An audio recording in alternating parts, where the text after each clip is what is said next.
کہ اللہ رب العزت نے آج مجھے پھر ایک مرتبہ آپ سب کے سامنے حاضر کیا، اور یہ غالباً میرا تیسرا جمعہ ہے یہاں پہ، اور انشاءاللہ آج میرے دل میں جو کچھ بھی اسباق ہیں آپ سب کے سامنے سنا دوں گا۔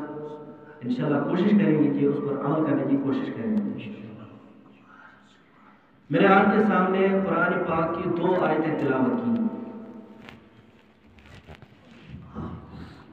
پہلی آیت ام کنتم شہداء اذ حضر یعقوب الموت، انسان کے مرنے کا وقت جب قریب ہوتا ہے،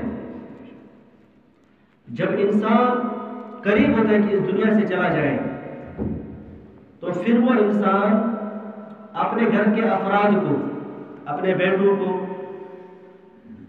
اپنی بیٹیوں کو، بیوی بچوں کو اپنے سامنے کچھ وصیت کرتے ہیں کہ اب میں اس دنیا سے جا رہا ہوں، تو میرے پیچھے آپ یہ کام کریں، میرا یہ رہ چکا ہے، اتنی زمین ہے، اتنی زراعت ہے، بس ہمیں یہ پریشانی ہوتی ہے کہ ہم اس زمین زراعت کو کیسے تقسیم کریں، اور بیٹوں میں وصیت کرتے ہیں مرتے وقت۔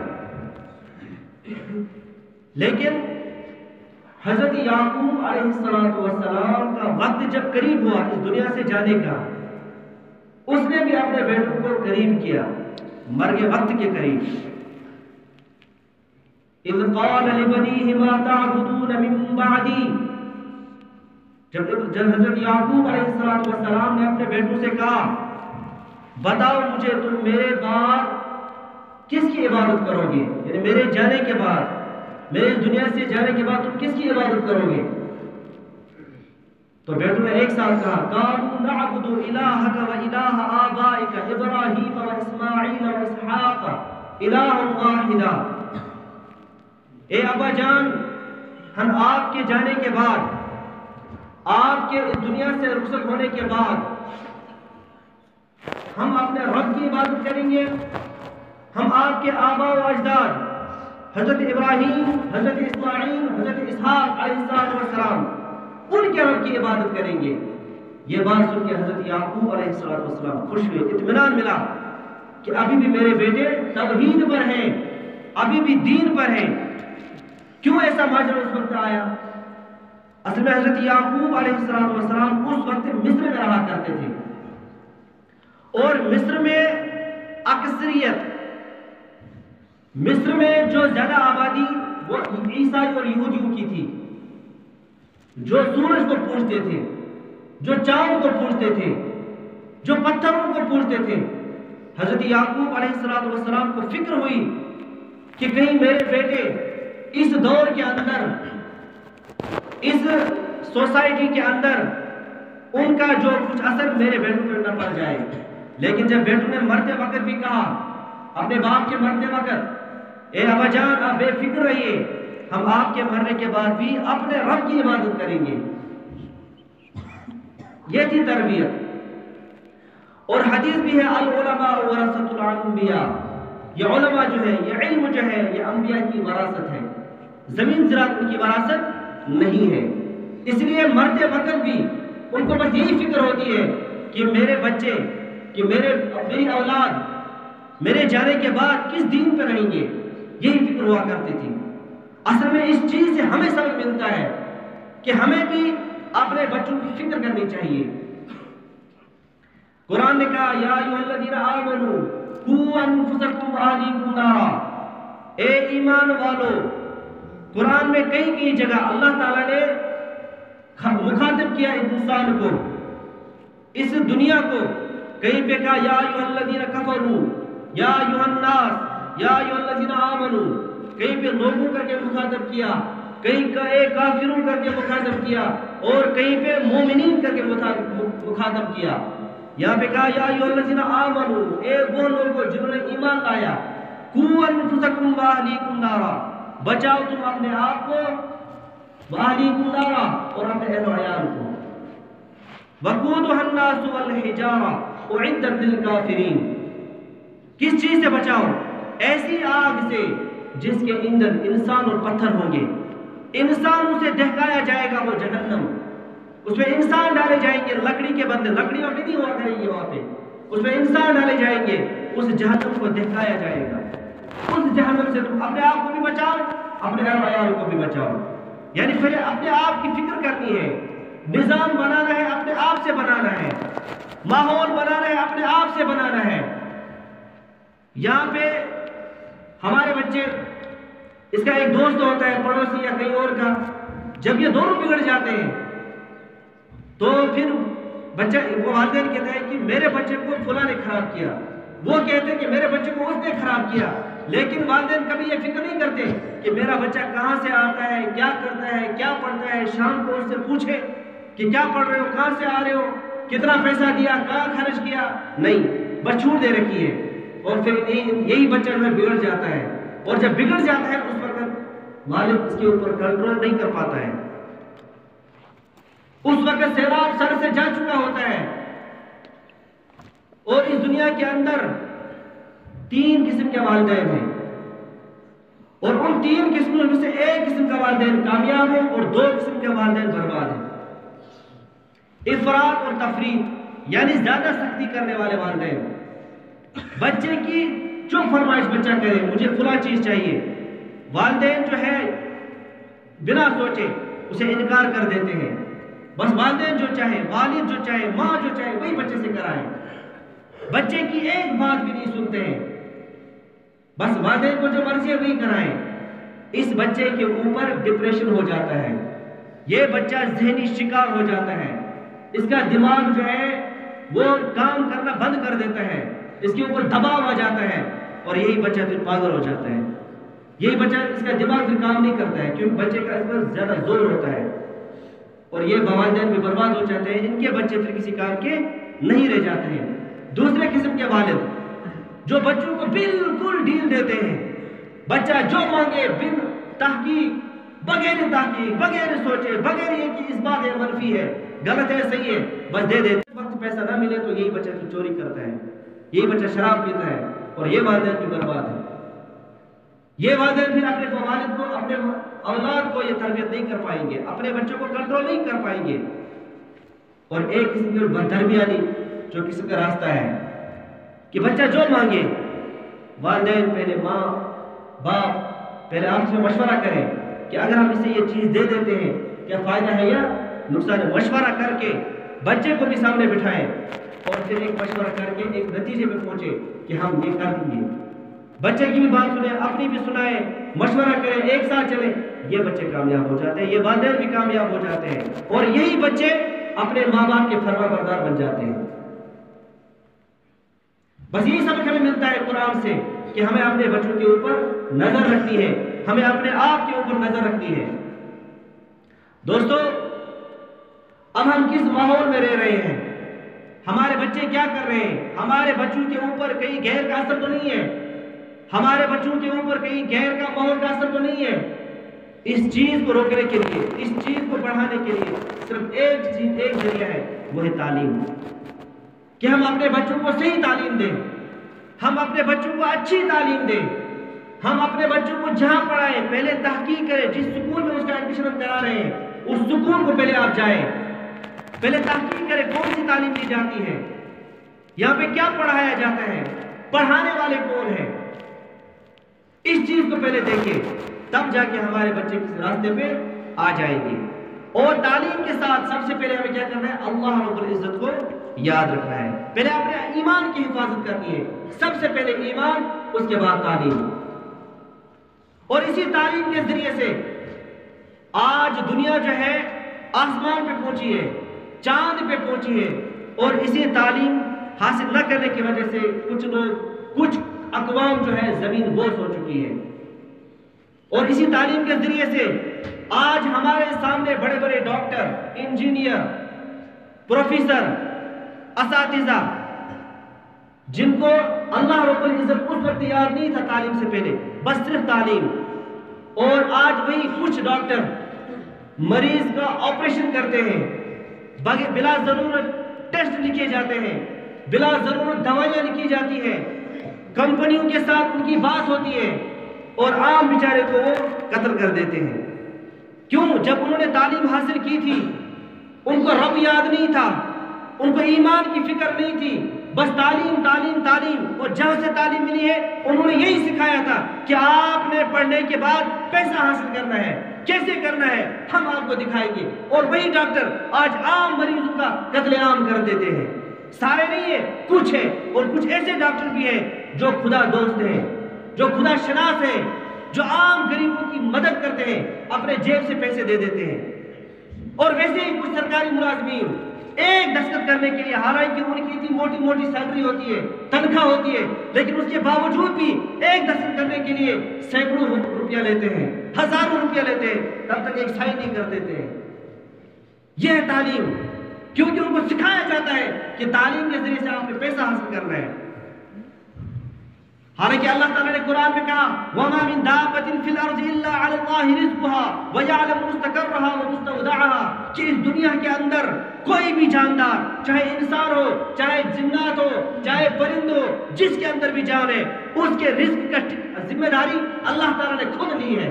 میں اس کو کیسے کھلاؤں، کہاں سے کھلاؤں، کتنا کھلاؤں، تب تک موت نہیں دوں گا جب تک پورا رزق نہ کھلاؤں۔ یہ ذمہ داری اللہ تعالیٰ نے لی ہے۔ انسان کتنا بھی ہاتھ پیر مار لے لیکن اتنا ہی ملے گا جتنا اللہ تعالیٰ نے مقدر میں لکھا ہے، اس کے علاوہ کچھ نہیں ملے گا۔ دن رات انسان ہاتھ پاؤں مارے، لیکن انسان جو ہے اپنی اولاد کی تربیت سے چلا جاتا ہے، انسان جو ہے اپنے والدین کی تربیت سے چلا جاتا ہے، والدین کی شفقت سے، والدین کی رحم و کرم سے چلا جاتا ہے۔ جب ہم بالکل چھوڑ دیتے ہیں تو اس سے ہمیں یہی سمجھ ملتا ہے کہ حضرت یعقوب علیہ السلام نے اپنے بیٹوں سے کیوں کہا تھا کہ بتاؤ تم کہ میرے مرنے کے بعد تم کس کی عبادت کرو گے، ما تعبدون من بعدی۔ لیکن بیٹے جو ہے کس کے والد، کس کی اولاد تھی؟ نبی کی اولاد تھی، تربیت اچھی ہوئی تھی، اور پیدائش سے لے کر جوانی تک باپ نے صرف توحید کی تعلیم دی تھی کہ کرنے دھرنے والی ذات اللہ کی ہے، اللہ سے ہونا ہے۔ تو اسی لیے مرتے وقت انہوں نے جواب میں دیا کہ آپ بے فکر رہیے، آپ مطمئن رہے کہ ہم آپ مرنے کے بعد آپ کے رب کی عبادت کریں گے، اپنے رب کی عبادت کریں گے، آپ کے آبا و اجداد کے رب کی عبادت کریں گے۔ دوستو، انسان جب اللہ کو بھول جاتا ہے، انسان جب سرکش ہو جاتا ہے تو اس قوم کے اوپر ایک ظالم بادشاہ مسلط کر دیا جاتا ہے۔ ہم نے اللہ کو چھوڑ دیا، ہم نے حضرت نبی اکرم صلی اللہ علیہ وسلم کی سنت کو چھوڑ دیا، ہم نے نبی کے دامن کو چھوڑ دیا، اور آج ہمارے اوپر غیر مسلط ہو رہا ہے۔ آج ہمیں بولا جا رہا ہے کہ مسجد میں مت جاؤ، آج ہمیں بولا جا رہا ہے کہ آپ یہ کرو، آپ ہماری مرضی کے مطابق چلو، اور اب دور یہ آ رہا ہے کہ ہمیں یہ کہہ رہا ہے کہ آپ سورج کی عبادت کرو۔ آرڈر آیا ہے نا سوریہ نمسکار، آیا ہے کہ نہیں آیا ہے؟ سرکاری آرڈر ہے، سوریہ نمسکار کرو۔ وہ پروگرام میں کوئی دن رکھا ہے، اس دن بچوں کو جو سکول میں پڑھتے ہیں ان اساتذہ کو، اور یہی اساتذہ اپنی مرضی سے سکول میں پروگرام رکھا کرتے تھے، ڈانس کرایا کرتے تھے، الگ طرح کے پروگرام رکھا کرتے تھے، دین رکھی تھی۔ اللہ تعالیٰ جی سدھر جاؤ سدھر جاؤ سدھر جاؤ، لیکن جب غیر نے دیکھا کہ انہوں نے اپنے مذہب کو چھوڑ دیا ہے، جب اب ہم ان کے اوپر اپنی مرضی چلائیں گے، اور اب یہ اساتذہ کیا کریں گے، مجبور ہے، مجبور نہیں، آپ ہی نے راستہ دیا۔ اس کشمیر کو چلانے والے پہلے سیاستدان، انہوں نے اس کشمیر کو لوٹا، اور آج وہی رو رہے ہیں، آج ان کی کوئی حیثیت نہیں ہے۔ کیوں؟ اس وقت اپنے آپ کو نمرود سمجھتے تھے، فرعون سمجھتے تھے، اور آج ان کے ہاتھ میں کچھ نہیں ہے ہمارے ہاتھ میں۔ اس وقت آپ پاور میں تھے لیکن آپ نے پاور کا صحیح استعمال نہیں کیا۔ فرعون، دجال، ان کی حکومتیں پڑھی ہے، تاریخ پڑھی ہے کہ کس نے دنیا کے اوپر حکومت کی، کس نے اللہ کو چھوڑ دیا۔ حالانکہ فرعون بھی رات کو اللہ تعالیٰ سے مانگتا تھا کہ کل مجھے قوم کو یہ دینا ہے، آپ مجھے عزت رکھنا ہے، کل قیامت کے دن جو میرے ساتھ کرو گے وہ کرنا ہے۔ ایک گھر میں جایا کرتے تھے، اس کو بھی پتا تھا کہ میرے کو رب ہے، لیکن آپ لوگوں کو بیوقوف بنایا کرتا تھا، انا کا مسئلہ تھا۔ اور آج ہماری حالت یہی ہے کہ جس کو پاور آیا اس نے غلط استعمال کیا، اور جب غلط استعمال کیا پھر اللہ تعالیٰ اس کو اوپر سے سر سے پکڑتے ہیں کہ اب تمہارے ہاتھ میں کچھ نہیں ہے۔ اللہ تعالیٰ نے کہا وَمِنْ آيَاتِهِ اللَّيْلُ وَالنَّهَارُ وَالشَّمْسُ وَالْقَمَرُ کہ اللہ تعالیٰ کی نشانیوں میں سے رات ہے، دن ہے، سورج ہے، چاند ہے، یہ ساری اللہ تعالیٰ کی نشانی ہے۔ آپ اللہ رب العزت کی نشانی کو دیکھو، خالق کون ہے، تمہارا مالک کون ہے، ان چیزوں کو بنانے والا کون ہے۔ وَمِنْ آيَاتِهِ اللَّيْلُ وَالنَّهَارُ وَالشَّمْسُ وَالْقَمَرُ لَا تَسْجُدُوا لِلشَّمْسِ وَلَا لِلْقَمَرِ تم سورج اور چاند کو سجدہ مت کرو، یہ قرآن میں لکھا ہے۔ سورہ فصلت آیت نمبر 133 لا تسجدوا للشمس ولا للقمر آپ سورج کو سجدہ مت کرو، آپ چاند کو سجدہ مت کرو۔ واسجدوا للہ الذی ان کنتم ایاہ تعبدون تم سجدہ کرو اس ذات کو جس نے ان سب کو بنایا، دن کو بنایا، چاند کو بنایا، سورج کو بنایا، رات کو بنایا، اس کو آپ سجدہ کرو، وہ خالق ہے اور یہ ساری چیزیں مخلوق ہیں۔ اور یہ سورہ نمسکار کا اس کا پس منظر کیا ہے؟ یہ صبح سورج چڑھتے وقت اس کے طرف پہلے یوگا کرایا گیا اور ہم مسلمان اشوک سے کرتے تھے، اور کچھ بے زمین لوگ کہا کرتے تھے یہ بولے لوگ پاگل ہوئے ہیں، یوگا سے کیا ہوتا ہے وہ ورزش ہے، اور پھر سورج چڑھتے وقت کچھ ورزش کرنی ہے تو کسی بھی وقت کر سکتا ہے، نماز پڑھی نہیں ورزش کرنی ہے، فجر میں سوئے رہے ورزش کرنی ہے۔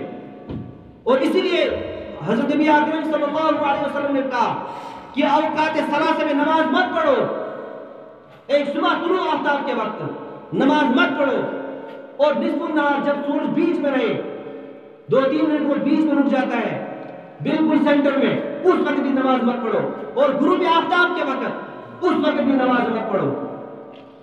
3 اوقات میں نماز مت پڑھو، صبح کے وقت سورج چڑھتا ہے غیر اس وقت اس کی پوجا کرتے ہیں، اور جن کو یہ ٹھہر جاتا ہے اس وقت بھی غیر اس کی پوجا کرتے ہیں، شام کو یہ غروب ہوتا ہے اس وقت بھی پوجا کرتے ہیں۔ اب حضرت نبی اکرم صلی اللہ علیہ وسلم کا ان کی مشابہت کو دور کرنے کے لیے، روکنے کے لیے ان 3 اوقات میں آپ نماز مت پڑھیں۔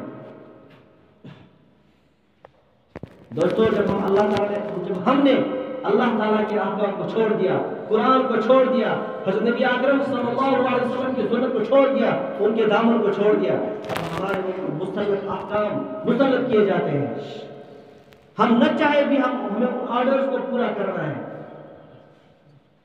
آپ دیکھیں کہ کیا کہتے ہیں کہ جب نیا سال آیا اس دن ہمارے گلمرگ میں لاکھوں کشمیری مسلمان تھے، سیلیبریٹ کر رہے تھے، نئے سال کو منا رہے تھے، لیکن یہ نہیں سوچا کہ ہمارا جو پچھلا سال گزر گیا، حالانکہ ہماری زندگی سے 1 سال کم ہوا، ہم قبر کے قریب چلے جاتے ہیں، لیکن اس سال میں ہمارے ساتھ کیا معاشرہ ہوا؟ پورے سال کورونا رہا۔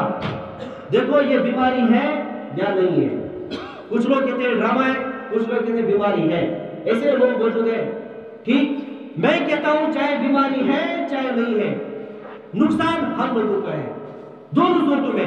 اگر بیماری ہے تو بھی ہمارا نقصان، اگر بیماری نہیں ہے تو بھی ہمارا نقصان، یعنی آزمائش میں ہم ہیں۔ اللہ تعالیٰ ہمیں آزما رہے ہیں لیکن ہم اس آزمائش کے لائق نہیں ہیں۔ ہم اللہ تعالیٰ سے دعا کریں یا اللہ ہم آزمائش کے لائق نہیں ہیں، ہمارا ایمان کمزور ہے، ہم آپ کی آزمائش کو پورا نہیں کر سکتے کہ اس آزمائش میں آپ کیا کریں گے، لیکن ہمارا ایمان کمزور ہے، ہم اس آزمائش میں اللہ تعالیٰ کے اس امتحان میں پاس نہیں ہو سکتے۔ لاکھوں کروڑ لوگ، کوئی کورونا نہیں تھا، اب بل اور اڑ رہا ہے کہ اب جو ہے ہفتے کا لاک ڈاؤن ہوگا، کل اڑ رہا ہے ابھی 2 بجے سے لاک ڈاؤن ہے، تو یہ چلتا رہے گا۔ لوگوں کو نماز مسجد میں آنے سے روکا جائے گا، بہانہ کیا ہے؟ بیماری۔ اب بیماری کس کو لگنی ہے کس کو نہیں لگنی ہے وہ مسئلہ دیگر ہے، لیکن جب ہمیں کہا جا رہا تھا، جب مؤذن اذان دے رہا تھا حی علی الصلاۃ حی علی الفلاح، اس وقت ہم مسجد نہیں آیا کرتے تھے، اور جب ہمیں کہا گیا کہ آپ بیماری مسجد نہیں جا رہے ہیں تو سارے لوگ اٹھ پڑے، کیوں نہیں جانے دیں گے، ہم جائیں گے۔ اور بہت ساری جگہوں پہ امام صاحب کو اریسٹ کرایا گیا، امام صاحب نے کچھ نہیں کہا، بعض جگہوں پہ مسجد کے منتظمین کو اریسٹ کرایا، آپ لوگ کیوں نہیں روکتے لوگوں کو؟ لیکن جب یہی لوگ، یہی امام صاحب، جب یہی تبلیغ والے آپ کو کہا کرتے مسجد میں آؤ، اس میں کوئی نہیں آتا تھا، اور جب بیماری کی وجہ سے آپ کو روکا گیا سارے امٹ پڑے، ہم جائیں گے، دیکھتے پورے روکنے والا الٹے ہم لوگ۔ اور ہم لوگ کہتے ہیں حضرت نبی اکرم صلی اللہ علیہ وسلم ہمارا ہے، ہمارا نبی ہے، لیکن ان کا جو وضع قطع تھا، ان کی جو سنت تھی، ہم نے اس کو چھوڑ دیا ہے۔ ہم جب گھر سے باہر نکلتے ہیں، کسی فنکشن میں جاتے ہیں، اس وقت ہمارا سٹیٹس کیا ہوتا ہے، اس وقت ہمارا قدم کہاں ہوتا ہے، اس وقت ہم اپنے نبی کو بھول جاتے ہیں، اپنے خدا کو بھول جاتے ہیں۔ اس لیے علامہ اقبال نے کہا یک رنگ ہو جا، دو رنگی چھوڑ یک رنگ ہو جا۔ یہ تو کبھی عیسائیوں کا رنگ پکڑتا ہے، کبھی تو یہودیوں کا رنگ پکڑتا ہے، کبھی تو کفار کا رنگ پکڑتا ہے، اور کبھی تو مسجد میں مسلمانوں کا رنگ پکڑتا ہے۔ یہ نہیں چلے گا، دو رنگی چھوڑ یک رنگ ہو جا، یا سراسر موم بن یا سراسر سنگ ہو جا، یا تو موم بن یا مسلمان بن۔ صبغۃ اللہ ومن احسن من اللہ صبغہ، ایسا رنگ جا، اللہ کے رنگ میں رنگ جا، اور اس رنگ سے کوئی رنگ اچھا نہیں ہے۔ یا تو پورا مومن بن جا، پورا مسلمان بن جا، اور یا تو پھر وہی بن جا جو تجھے بننا ہے۔ دوستو یہ آزمائش آئیں گے ہمارے اوپر، کیونکہ ہمارا ایمان کمزور ہے۔ اب ہمارے اوپر آزمائشیں ہیں کہ آپ کیا کرو گے اس حالات میں۔ اس حالات میں کیا کرنا ہے ہمیں اللہ تعالیٰ سے معافی مانگی ہے۔ اللہ ہم گنہگار ہیں، ہم نے بہت گناہ کیے ہیں، اب ہمیں معاف کیجیے، اب ہمارے گناہوں کو بخش دیجیے۔ ہمارا ایمان کمزور ہے، ہم اپنے ایمان کی حفاظت نہیں کر سکتے۔ دوستو آپ نے دیکھا ہوگا کہ کچھ دن پہلے سوشل میڈیا پہ ایک ویڈیو وائرل ہوا، وہ باہر سے تبلیغ جماعت گئی ہوئی تھی، وہاں پہ تشکیل کی، اس تبلیغ جماعت کو کہا کہ وہاں پہ جاؤ، پہلے اپنی لڑکیوں کو روکو، ان کو بولو یہاں مت آؤ۔ وہاں پر کچھ پڑھنے کے لیے گئے، لیکن کام کچھ اور ہو رہا ہے۔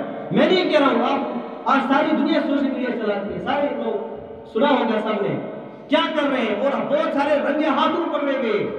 ڈاکٹر خود کہہ رہے ہیں کہ ہمارے پاس کشمیری لڑکیاں آتی ہیں۔ ہاں یہی وہی کشمیر ہے جسے کہا جاتا تھا ایک زمانے میں پرور، جہاں پہ اولیاء کرام نے جنم لیا، انہوں نے قربانیاں دی اس کشمیر کے لیے، اور آج اس کشمیر سے کفر نکل رہا جا رہا ہے۔ اور تعلیم تعلیم تعلیم، لیکن تعلیم کے پیچھے کون سی تعلیم ہے کہ ہم لوگ نہیں سمجھتے۔ میں نے پہلے شروع میں عرض کیا تھا 3 قسم کے والدین ہیں، 3 میں سے 2 برباد، 1 قسم کا والدین جو ہے وہ کامیاب ہو جائے گا، دنیا میں بھی آخرت میں بھی۔ اور مرنے کے بعد سارے اعمال بند ہو جاتے ہیں، لیکن مرنے کے بعد انسان کے اوپر وہی اعمال چلتے ہیں، 7 چیزیں ہیں وہ۔ ان میں سے ایک عمل یہ بھی ہے کہ جس انسان نے اپنے پیچھے نیک صالح اولاد چھوڑ دی، اس کا ایصال ثواب کو ملتا رہے گا۔ نیک صالح اولاد جو اس کے مرنے کے بعد اس کے لیے ایصال ثواب کرے، جو اس کے قبر پہ جا کے دعائیں مغفرت کرے، اور جو والدین اپنے بچوں کو باہر پڑھائیں، دین سے دور رکھیں، وہ ان کے لیے کیا پڑھیں گے کل قیامت کے دن۔ اور ابھی ہم لوگ زندہ ہیں، وثوق سے کہنا کہ ہم اپنے دادا، اب آبا و اجداد، یعنی پڑ دادا، لکڑ دادا، سکڑ دادا، ہم کبھی دعائیں مغفرت ان کے لیے کرتے ہیں؟ نہیں کرتے ہیں۔ زیادہ سے زیادہ اپنے دادا کے لیے کریں گے، پڑ دادا کے لیے نہیں کریں گے، سکڑ دادا کے لیے نہیں کریں گے۔ اور جب 100 سال کے بعد، 200 سال کے بعد، 150 سال کے بعد ہمارا بھی کوئی نام و نشان نہیں ہوگا۔ یہ زمین زراعت پتہ یہ اجنبیوں کی ہے، آنے والے نسلوں کی، جو ہمیں جانے کی نہیں، ہمیں پہچانے کی نہیں، ہمیں یاد نہیں رکھیں گے۔ ہم قبرستان کے نیچے دفن ہوں گے، کوئی ہمیں پڑھنے والا نہیں ہوگا، کوئی ایصال ثواب کرنے والا نہیں ہوگا۔ جس چیز کے لیے ہم مرتے ہیں یہ سب یہ چھوڑ جانا ہے۔ اور اتنے سارے آئے چلے گئے، آپ جب وہ محکمہ مال سے آپ وہ کاغذ نکالتے ہیں کہ ہماری پراپرٹی کس کے نام تھی، پتہ نہیں کون لوگ ہوتے ہیں وہ، لیکن آج ہم ان کو یاد بھی نہیں کرتے ہیں، ان کا نام بھی نہیں معلوم، ان کے لیے ایصال ثواب بھی نہیں کرتے ہیں۔ اور یہ ہمارا حال ہے، آنے والے 100 سال میں ہمیں کوئی یاد نہیں رکھے گا کون تھے، کیا کر رہے تھے، کس کے لیے لڑ رہے تھے، ہمسائے کے ساتھ لڑائی، زمین کے اوپر، راستے کے اوپر، بس یہی۔ اور سب کو یہ چیزیں چھوڑ کے اس دنیا سے چلا جانا ہے۔ دوستو بس مجھے آج ہی عرض کرنا تھا کہ ہم سب کو اپنے ایمان کی حفاظت کرنی ہے۔ 2 صورتیں ہیں آج کے دور میں، یہ چھوٹے چھوٹے بچے جو ہیں اپنے گھر میں، ان کو آپ مسجد میں امام صاحب کے پاس بھیج دیں، مکتب کو آپ مضبوط کریں، جو مکاتب ہے درسگاہ ہے ان کو مضبوط کریں، امام صاحب کو ذمہ داری دیں، پڑھانے والے کو ذمہ داری دیں، مضبوطی سے بچوں کو درسگاہ بھیجیں، وہاں پہ ایک ماحول بنائیں، اور جو بڑے ہیں کوشش کریں یہ بھی شام کو صبح جس وقت موقع ملے امام صاحب کے پاس کچھ سیکھیں، اگر نہیں تو بہترین موقع ہے آج کے دور میں تبلیغی جماعت کے ساتھ جائیں، سیکھیں ان کے ساتھ، موقع ہے۔ اور جب انسان مصیبت میں پڑ جاتا ہے پھر ہمیں 10 دن 15 دن 20 دن ہم کہتے ہیں تبلیغ والوں سے کہ ہمیں ٹائم نہیں ہے، اور کبھی پھر ہم کیا کہتے ہیں کہ تھانے میں پھنس جاتے ہیں 5-6 دن، کبھی ہسپتال میں پھنس جاتے ہیں، یا اللہ تعالیٰ کی طرف سے آزمائشیں ہیں، اور جہاں ہمیں سیکھنے کا موقع ہے کہ وہاں پہ ہم اپنا عذر پیش کرتے ہیں کہ ہمارے پاس وقت نہیں ہے۔ اب ایسا دور آ رہا ہے کہ ہمیں کہا جا رہا ہے کہ اب آپ کو سورہ نمسکار کرنا ہے، اب جو نہیں کرے تو اس سے کہا جائے کہ نوکری چھوڑ تو جاؤ۔ اب نوکری کو بچانے کے لیے وہ کہیں کہ چلو ہم کرتے ہیں، اللہ تعالیٰ کے سوا کسی کو سجدہ نہیں کرنا ہے۔ پچھلی امتوں میں جائز تھا، جیسے حضرت آدم علیہ السلام کو پیدا کیا، اللہ تعالیٰ نے فرشتوں سے کہا کہ سجدہ کرو آدم علیہ السلام کو، اس وقت جائز تھا ان کے لیے۔ حضرت نبی اکرم صلی اللہ علیہ وسلم نے فرمایا کہ میری امت میں، میری شریعت میں، میرے قانون میں اللہ کے سوا مسلمان کو، مومن کو کسی کے سامنے جھکنا جائز، اللہ کے سامنے سر جھکانا، حتیٰ کہ اگر تعظیم کے لیے، اکرام کے لیے کسی کے سامنے سر جھکاتا ہے وہ بھی کافر بن جاتا ہے۔ کسی بڑے کے لیے کوئی منسٹر آتا ہے اس کے لیے ایسے سر جھکاتا ہے، یہ بھی سجدے کے مشابہ چلا گیا اور آپ نے کفر کیا۔ آپ نے اپنا سر، اپنا ماتھا اللہ تعالیٰ کے سامنے جھکانا ہے اور کسی کے سامنے نہیں۔ حضرت نبی اکرم صلی اللہ علیہ وسلم نے فرمایا اگر میری شریعت میں اگر میں حکم دیتا اپنے بندے کو سجدہ کر اللہ کے سوا، تو میں عورت کو حکم دیتا کہ اپنے شوہر کو سجدہ کر، لیکن نہیں، یہ اتنا مقام ہے، وہ دونوں کا الگ مسئلہ ہے۔ میں عورت کو حکم دیتا کہ تو اپنے شوہر کو سجدہ کر، لیکن اس کو بھی میرا حکم نہیں دیا، صرف ماتھا ٹیکنا ہے، سجدہ کرنا ہے، اللہ تعالیٰ کے سامنے کرنا ہے۔ اس لیے ہم سب مل کے توبہ کریں کہ یا اللہ ہم سے غلطیاں ہو چکی ہے، ہم گنہگار ہیں، ہم معاف کیجیے۔ اللہ تعالیٰ ہم سب کے گناہوں کو معاف کرے۔ اللہ تعالیٰ ہمیں اس دنیا کے اندر صحیح صراط مستقیم پر چلنے کی توفیق عطا فرمائے، اور جو اس دنیا سے جا چکے اللہ تعالیٰ کو مغفرت فرمائے، اللہ تعالیٰ نے جنت میں اعلیٰ مقام نصیب فرمائے۔ وآخر دعوانا الحمدللہ۔ دارالعلوم کے کثیر آئے ہوئے چلنے کے لیے نماز کے بعد جس کو جو توفیق ہے وہ اس حساب سے دے دیں۔